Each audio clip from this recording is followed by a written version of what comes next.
Mga kababayan ko sa buong bansang Pilipinas, buong sanlibutan, magandang araw, magandang umaga, magandang hapon, magandang tanghali, at magandang araw sa inyong lahat.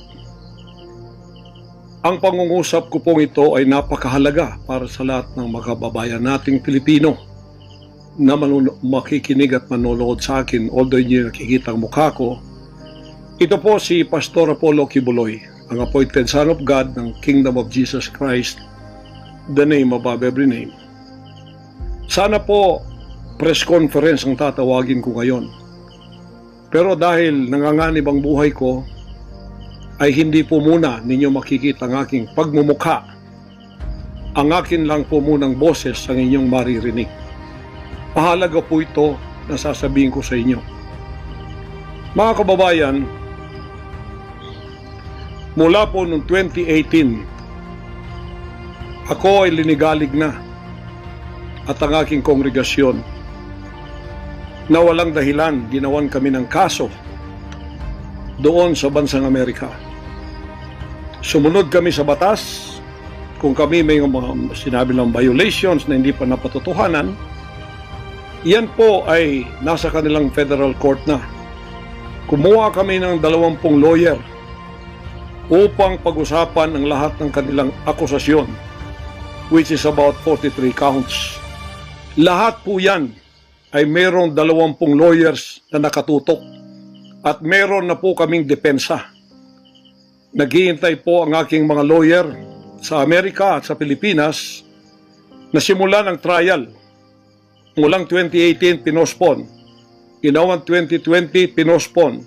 Ginawang 2022, pinospon. 2021, ganun din. 2023, sana ay po-postpone. Pinospon pa rin.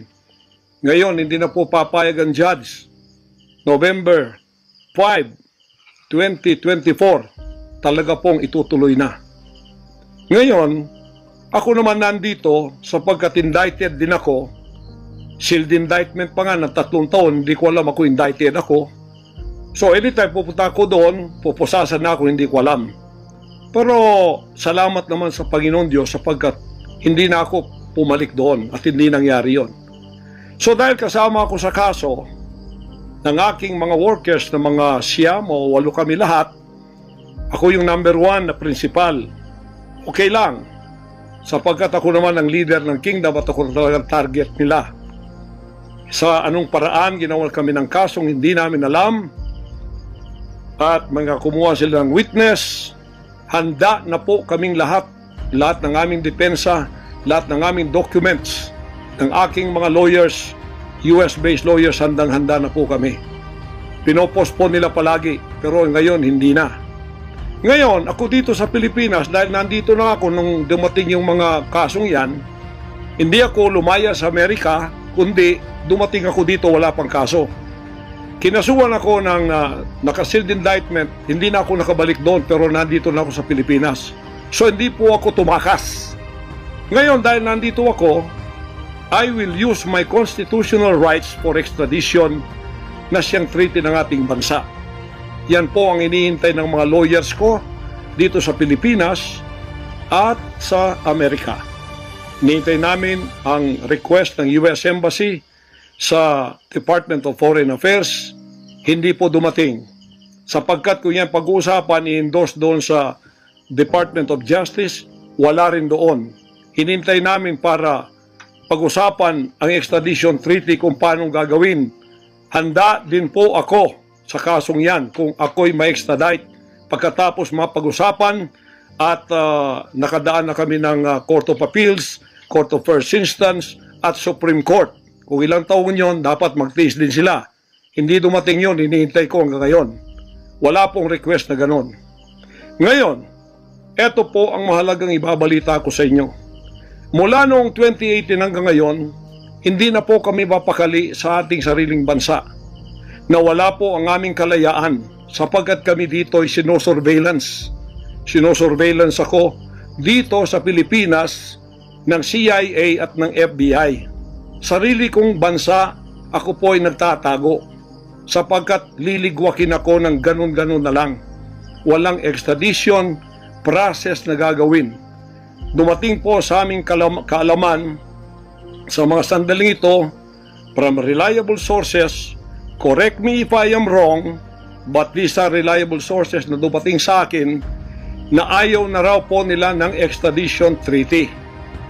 Ang kanila daw pong gagawin ng CIA, ng FBI, ng US Embassy at State Department, kasabwat ng ating gobyerno, ng Pangulong Marcos at ng First Lady at kung sino pa man ang nasa gobyerno, ako ay rendition ng kanilang gagawin.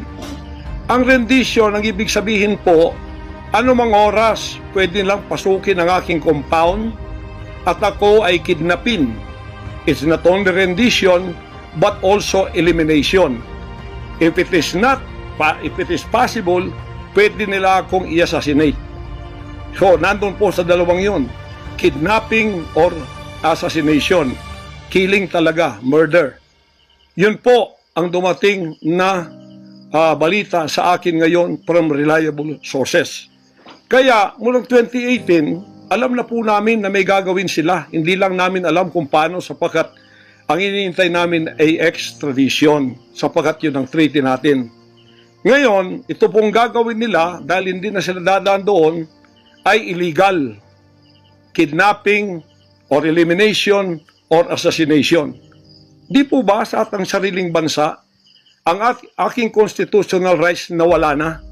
Sapagkat ako po ay binigay na sa kamay ng mga banyagang ito ng ating sariling gobyerno ni Pangulong Marcos at ni First Lady Araneta Marcos. Huwag kayong magkaila kung totoo itong sinasabi ko. Angkinin nyo, kung hindi, i-correct ninyo ako. Sapagkat ang buhay ko ngayon ay nanganganib. Kahit mukha ko, hindi ko pwedeng ipakita sa inyo. Sapagkat ako ay binigay na ninyo sa kamay ng mga Amerikano. At gagawin nilang gusto nilang gawin sa akin sa aking sariling bansa. Ang aking 11 compounds, araw-gabi, sinosurveillan ng drone. Hindi po kami makatulog, hindi kami mapakali. Baka yung ginawa nila sa amin noong 2020 doon sa Amerika na bigla kaming pinasok, pinaggigibang pintuan, pinaggigibang lahat ng aming pamamahay sa loob, linigwak lahat, ay gagawin nila dito sa aming bansang Pilipinas sa aking mga compound. Saan man po ako naroroon, nandoon sila nakasurveillance sa akin at naghihintay na lang ng tamang pagkakataon upang ako ay kidnapin o kaya patayin o kaya i-assassinate na ganun-ganun na lang para mawala ako dito sa mundong ito. Na kanilang bakit ako naging hadlang, hindi ko alam. Hindi lang po yun mga kababayan, kundi ang aking leaders lahat kasama na sa elimination. Ito pong aking Board of Administrators, senior leaders, lahat po sila ay pwede na rin nilang patayin lahat. At pagkatapos hindi namin alam kung anong plano nila sa buong properties namin sa Kingdom Nation.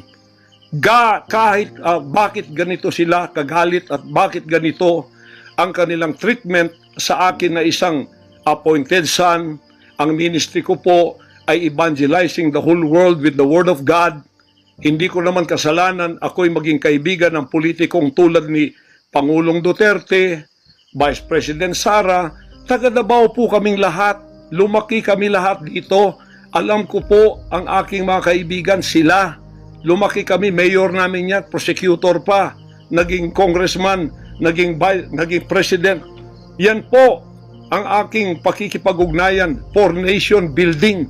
Wala akong ibang interest sa bansang ito, kundi ang pagunlad. Ngayon, ako po ay inuusig. Ako po ay ginigipit. At ako po ay sinasaktan sa lahat ng paraan ng mga false accusation, false allegations na ayaw naman nilang pumunta sa korte. At pagkatapos, ayaw din nilang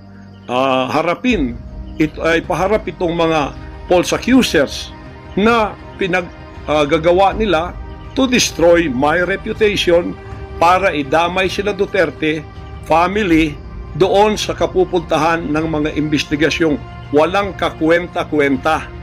Hinamon ko na kayo, punta kayo sa korte. Ayaw ninyo, ikaw, Risa Hontiveros, ikaw, kayong tatlo dyan na nasa kongresong puro leftist. Hinahamon ko kayo, sabi ko, pumunta kayo sa korte sapagkat ang SMNI walang kasalanan, ginurgur ninyo sapagkat idinadawit ninyo kami sa politika. Nalis ninyo ang aming malayang pagpapahayag, ang aming press freedom, pati ang liberty ko na, ang aking freedom, ang aking constitutional rights. Wala na po. Palagi kaming nagtatago. Palagi kaming lumilingon sa likod namin sapagkat hinahabol kami. Nakapalibot sa amin ng mga CIA, alam namin yon. FBI nandyan din. Pinag-usapan na ito dyan sa State Department. At ang reliable sources dumating sa akin. Ang ulo ko po ngayon, may patong na $2 million or 100 million pesos ang ipinatong sa ulo ko. Baka yan ay madagdagan pa kung may maunang makapatay sa akin. Ano ang nangyayari sa bansa natin? Ngayon, mga kababayan, ay meron pa pong gagawin daw sila sapagkat meron na daw silang search warrant. Pagkatapos daw, isi-search ang aming lahat ng compound. At hindi daw kami papayagan na merong witness na sasama. At ang balita namin, kung ito'y totoo, sa reliable source ay nagsasabi na paplantingan daw kami ng bomba, guns, and drugs sa aming mga compound. Yan po ay aming babantayan. Sinabi ko na po muna sa inyo dito sa live na to para kung mangyari man ang mangyayari, sapagkat wala po kaming ganon, ay sila po may kagagawan nun. Ganito ka-evil ang kanila pong mga pag-iisip sa ngayon, masyadong desperado. Aywan ko kung bakit. Kung kayo nasa katotohanan, nasa kapangyarihan, bakit kayo natatakot?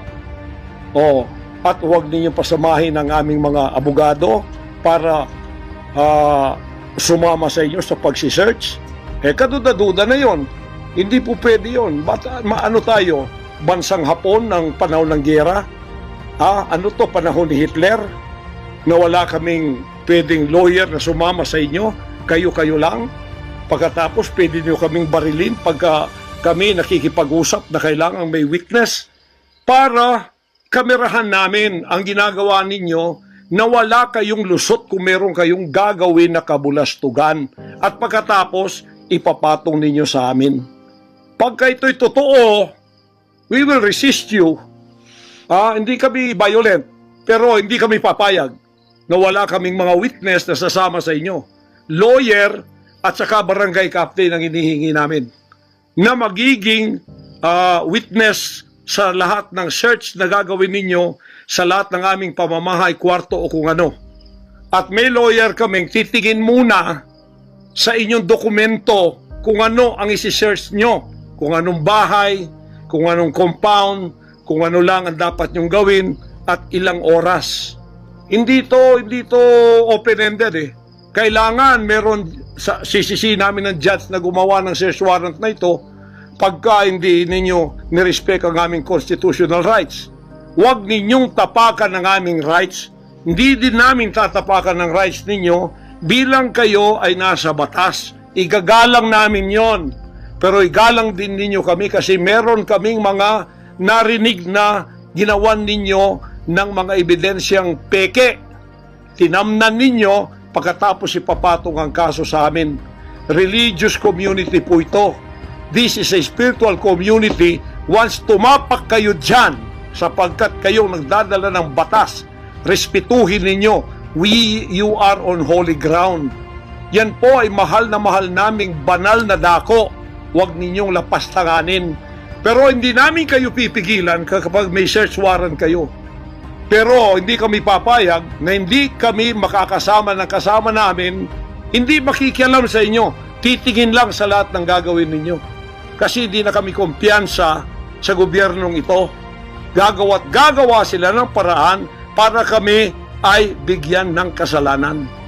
Yan po, babantayan natin yan. Pag hindi sila pumayag, then siguradong magpa-planting sila ng evidence. Pag pumayag sila, then fair ang laban. Hindi namin sila pakikialaman, titingin lang ang aming mga witness na mga lawyer at saka barangay captain. At kung sino man ang mga witness na nandoon mula sa aming side, kasi nandoon sila. Hindi na pwedeng gawin wantonly ang kanilang gagawin doon sa aming mga compound na wala kaming witness, because they can do anything to implicate us, to plant false evidences and charges against us. Ganon ang aming mga paningin dito. Kaya wag ninyo kaming pigilan para pantay ang laban natin, kasi nakikita namin na ang pamamahalang ito ay hindi na po matuwid. Biro ninyo, ginikipit kaming ganito, wala naman kaming ginagawa sa bansang ito.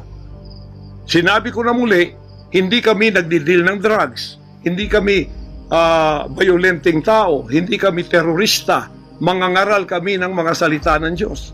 In fact, dito sa aming compound sa Tamayong, kami ang nakapagbigay ng peace sa mga kababayan nating sinisila ng CPP and PNDF, tinatakot at pinapatay. Ngayon, wala na sila, may peace na kami.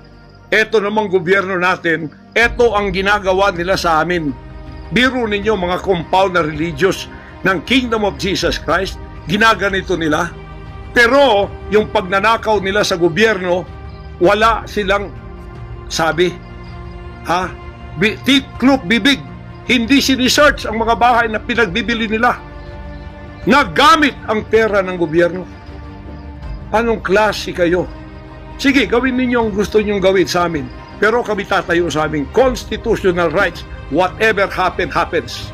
Tatayo ako sa kalayaan ko sa bansang ito na pinakamatyan ng aking mga national heroes. Yan mga kababayan, bantayan po natin. Hindi po ako magpaparesto sapagkat ako po ay siguradong papatayin. Kasi rendition na ang kanila, hindi na po extradition. Kaya wala na akong kalayaan at wala na po akong depensa sa sarili ko, kundi ang Panginoong Diyos lamang. Kung paano itinago ng Diyos si Elijah sa evil woman na si Jezebel, nang nagpakain sa kanya ay mga ibon na lang, ganon din ang gagawin ng Diyos sa akin. Hindi ako ibibigay sa kamay ng masasama pag ganito ang pamamahala. It's an evil, unrighteous administration. I am telling you that. Bantayan natin to mga kababayan ko. 73 years na po ako. Magse-74 years na ako dito. Lahat ng administrasyon na daanan ko na. Lahat ng mga naging pangulo. Mula kay Diosdado Macapagal. Mula po sa malit pa ko kay Magsaysay. Kay Carlos P. Garcia. Kay Diosdado Macapagal. Kay Marcos Sr., kay Cory Aquino, pagkatapos kay Ramos, pagkatapos kay Gloria Macapagal, pagkatapos kay Erap, pagkatapos kay Ramos, pagkatapos si Aquino, Noynoy, pagkatapos ang ating Pangulong Duterte. Wala po kaming nadaanan ganito, na ginikipit kami sa aming sariling bansa ng mga dayuhan. Nakasabwat ang ating pamahalaan na aking sinuportahan pa naman noong nakaraang eleksyon. Tandaan mo, President Bongbong Marcos, First Lady Lisa Marcos, pati ikaw, Martin Romualdez, hindi kayo dyan ngayon kung hindi kayo tinulungan ng SMNI at ng buong sangkatauhang Pilipino. Naniwala sila sa amin sapagkat ang SMNI lamang ang may credibility noong panahong yon hanggang ngayon. Ngayon, anong ginawa ninyo? Pinaggagawan ninyo kami ng kasalanan, inilagay ninyo kami sa kahihiyan, pagkatapos ibinilanggo pa ninyo ang dalawa naming mamamahayag, pagkatapos inaapin ninyo kami ng ganito-ganito lang. Ang aming pong tolerance, it has come to the rim. Our tolerance has been to the roofs already. Alam ninyo, hindi na po biro itong nangyayari sa bansang ito. Kung pababayaan po natin ang ganitong mangyayari ng mga dayuhang tulad ng Amerikano, CIA, FBI, State Department, US Embassy, gigipitin tayo with the connivance of our own President and First Lady and other members of the Congress. Kung pababayaan natin ito, nangyayari sa isang Pilipinong tulad ko na gumagawa ng kabutihan, trying our very best para makatulong kami, humanitarian, Children's Joy Foundation, dinemonize kami, kinriminalize kami. Biro nyo, ginagawa niyo dangerous criminal organization ang Kingdom of Jesus Christ. Buong sanlibutan ang akin pong 38 years na munga ng mga 6 hanggang 7 milyong kaluluwa na niwala sa katuwiran at nagbago ang buhay. Ngayon, ginaganito niyo ako ng dahil sa inyong politika na ang aking itinataas naman ay mga leader na tama tulad ni Duterte. Kasalanan ko ba yun na maniwala ako sa isang leader na matuwid at akin siyang itaas? Pagkatapos ganito kayo kadesperado para ako'y patayin at ang lahat ng aking mga senior leaders papatayin din, hanggang yung mga leaders na pwede pang pagkatiwalaan papatayin ninyo, and then you take over all of our properties and compound. Pagkatapos lilinlangin ninyo ang mga tao, pagkatapos magtatayo kayo ng sariling korporasyon, i-incorporate ninyo doon ang lahat ng properties na pinaghirapan, blood, sweat, and tears ng aking mga members all over the world. Tapos biglang-bigla ililipat ninyo doon sa inyong bagong korporasyon, at pagkatapos itataas ninyo ang kamay ng isang tao tulad ni Bandari at sasabihin niyo, ito ang leader ninyo ngayon. Ano ang Kingdom of Jesus Christ? Political government? Hindi po ganon. Mangyari ng mangyayari. Hindi po papayagan ng Panginoon Diyos ang mga bagay na itong nangyayari sa ating bansa sa mga sandaling ito. Kung ako, mabuting tao, kung ako nangangaral ng katuwiran, kung ako tumutulong ng kusang loob at hindi nagpapautang loob kanino man, ginaganito ako, sino pa kaya kayo, mga kababayan ko? Bumukas na po ang mata natin, magkaisa na tayo at alisin ang evil administration na ito na siyang ginagamit ng masamang espiritu upang ang kadiliman ay bumalot sa buong bansang Pilipinas. Alam ko, mahal ninyo ang Pilipinas, mga Pilipino. Naghihintay lang tayo ng tamang pagkakataon. Meron pa bang ibang pagkakataon? Tingnan niyo nangyayari sa Kongreso. Tingnan niyo yung korupsyon. Tingnan niyo yung droga. Mismong ating presidente, mismong kanyang pamilya, inakusahang druggists, inakusahang mga drug addicts. Wala tayong ginagawa. Mismong Pangulong Duterte na nagsabi niyan. Mismong naririnig natin araw-araw, durugista siya. Pagkatapos, kami pa ngayon ang inaapi-api sa aming paglilingkod. Pagkatapos sila ay mga kriminal na nakaupo dahil may kapangyarihan. Kami ngayon ang liligwakin nila. Hindi ba yan karumal-dumal sa harap ng ating Panginoon Diyos? Hindi ba yan ay isang pamamahalang hindi tama? Si Nebukadnezar, pinakain ng damot, ginawa siyang hayop. Ang kanyang anak si Belshazzar, nakakita ng handwriting on the wall. Pagkatapos, inalis ang kaharian sa kanya at ibinigay kung sino ang magiging matuwid na haharap sa Panginoon Diyos. Anong tingin ninyo sa akin bilang pastor? Dinemonize. Ang reputasyon ko pinagsisira. Ngayon, hindi na ako buhay. I am a living dead. Kung walang Panginoon Diyos sa akin, pinatay na ako sapagkat lahat ng gadgets nasa sa kanila. Lahat ng gadgets ng Amerikanong yan nasa sa kanila. CIA, FBI, at sino pa ang kanilang mga galamay dito na pinagbibili na nila. Ako, hindi ako drug lord. Ni minsan hindi ako nakatikim ng droga. Mulang-mula pa, inialay na ako ng aking ama na maging isang ministro ng banal na kasulatan. Hanggang ako'y lumaki, hanggang ako'y naging 74 years old, hindi ko po na-enjoy ang aking kabataan sapagkat hindi ako nagliwaliw. Ako po'y nangaral. 50 years na akong nangangaral. 38 years in the kingdom ministry. Ni isang sigarilyo hindi tumama sa bibig ko. Ni maliit na bisyo hindi ko pinasok. Ako po ay hindi nag-asawa. Ngayon, inaakusahan ako ng napakaraming babae. Ito po ang kasalanan ko. Pinayaman ako ng Panginoon Diyos, akala nila sa akin. Single ako, kaya pinag-aagawan ako. Pagkatapos na ako ay maghihindi, mapapahiya, ibabaliktad nila sa akin. Yan ang tinatawag kong Potiphar's wife syndrome. Hindi po ako nagsasalita ng ganito kasi mapahiya ang mga babaeng yan. Nag-aagawan sila. Mahirap man sabihin. Pinag-aagawan nila ako dahil nananawagan sa mga magulang, mayaman na tayo pag nangyari ito. Sabi ko, hindi mangyayari yan kasi dedicated ako eh. Napahiya, ngayon binayaran at ngayon binabaligtad ng lahat ng istorya. Mahirap pong sabihin ko ito kasi masisira ka ng pagkababae. Napilitan lamang ako sapagkat ang buhay ko po'y nanganganib. Anytime pwede na akong kidnapin kung nakita ang aking lair, ang aking hideout. Anytime pwede na akong ligwakin. Ang aking mga BOA leaders, hindi na po natutulog sa compound. Kung saan-saan na lang po mga membro kami natutulog. Doon sa mga payak na mga bahay, doon sa mga bahay na hindi kilala. Sapagkat lahat po kami nakalista na. Napapatayin, gugurgurin. Wala po silang takot kasi nasa kanila daw ang kapangyarihan.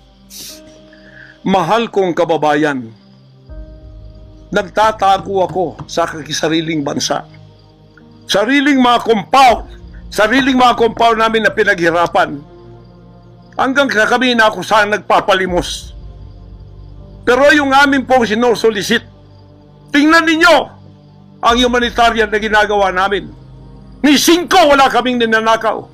Yung mga volunteers ko, walang sweldo. Araw at gabi. Sapagkat nakikita namin ang mga kabataang Pilipino pinabayaan ng mga politikong yan. Kami po nagsasacrifice para mapakain sila, mapaaral na wala pong bayad. Pagkatapos, ang kababayan nating nalipusta, kalamidad, walang tumutulong. Kung may tumutulong man, politika at may kabayaran. Nagtitiis po kami sa mga pag-alipusta. Sa paninira, inaangkin namin yung kasi malaki ang ganti namin sa langit. Ngunit pagka nakasalalay na ang ating mga kalayaan, lalo na sa kamay ng mga banyagang ito, na wala naman tayong ginawang masama sa kanila, tumutulong pa ako sa Amerikang yan. Nagdodonate ako doon sa malalayong lugar tulad ng Apalachian na hindi nakapag-aral ang mga bata. Bumili kami ng napakalaking library para sila'y makapag-aral. Mga Amerikano po yan. Kinikilala ba nila yon?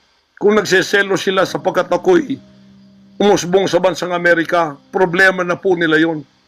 Kung ako'y binigyan ng ama ng isang sasakyang panghimpapawid para hindi ako madelay sa aking worldwide na gawain, kasalanan ko ba yon? Kung ako binigyan ng pampalipad na helicopter dito para mapuntahan ko lahat ng aking satellite sa buong Mindanao, Pilipinas, kasalanan ko ba yon? Kasalanan ko ba na ako'y magkaroon paralan para makapag-aral ang mga bata na walang bayad? Kasalanan ko bang mayroong SMNI para hindi mabayaran? At pagkatapos itong salot na CPP-NPA na marami pinatay ng mga members ko, ministro, at iba pang mga inosenteng Pilipino for 54 years ay magsasalita ng katotohanan na hindi natatakot. Ngayon kami ang tinatakot ninyo, nililigwak ninyo. Anong klase kayo? Kung hindi kayo tatayo ngayon, mga kababayan ko, sapagkat ako'y living dead na, wala nang kwenta itong buhay ko, iaalay ko ito sa bansang Pilipinas. Ako ang mamumuno upang tayo ay magkaroon ng kalayaang muli. Unang-una sa akin, sa aking kababayan, sa Kingdom Nation, sa aking mga leaders na papatayin din, at sa lahat ng Pilipino nagmamahal ng kalayaan. Tatayo ako! At ako ang mamumuno sa bansa ito para sa katwiran at takot sa Diyos, para ibalik ang ating kalayaan at ang ating kaligtasan mula sa kamay ng mga banyaga na pinakabartiyan ni Rizal de la Bonifacio. Gayon ang panahon ng pagtayo. Ayaw ko pong gawin ito. Hindi ako politiko. Ang misyon ko ay isang pastor, isang alagad ng Diyos. Appointed son, magligtas ng kaluluwa. Ngunit hindi nyo kinilala yun. At ngayon, sinisikil ninyo ang aming kalayaan na ma-enjoy namin ang labor namin for 38 years. Blood, sweat, and tears. Ang gabi, ginagawa naming araw. Hindi kami nagmolestiya ng ibang tao. Lumago ang bansang Kariyan. Ngayon, you are envying in jealousy. Gusto niyo kaming i-put down. Mapipilitan akong pupunta at mamumuno sa bansang ito para sa katwiran. Sasabihin ko sa inyo, pag ito'y kalooban ng Diyos, gagawin ko. Ngayon din, sapagkat ang buhay ko ay wala ng kwenta. Papatayin din naman nila ako. Ngayon, tatayo na ako para sa kalaya nating lahat. Mahal kong mga kababayan, ito po ang mahalagang mensahe ko sa inyo sa mga sandaling ito.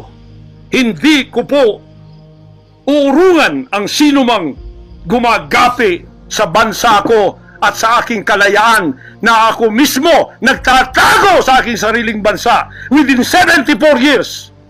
Hindi po nangyari ito ngayon lang. Pangulong Bongbong Marcos, akala ko matuwid ka na tao. Ikaw, First Lady, akala ko matuwid kang tao. Totoo ba yung ginagawa ninyo riyan na meron kayong mga sex orgies at meron kayong mga drug session na nagliligwak kayo ng drug, sumisingot kayo ng drug habang nagsesex orgies kayo? Totoo ba ito?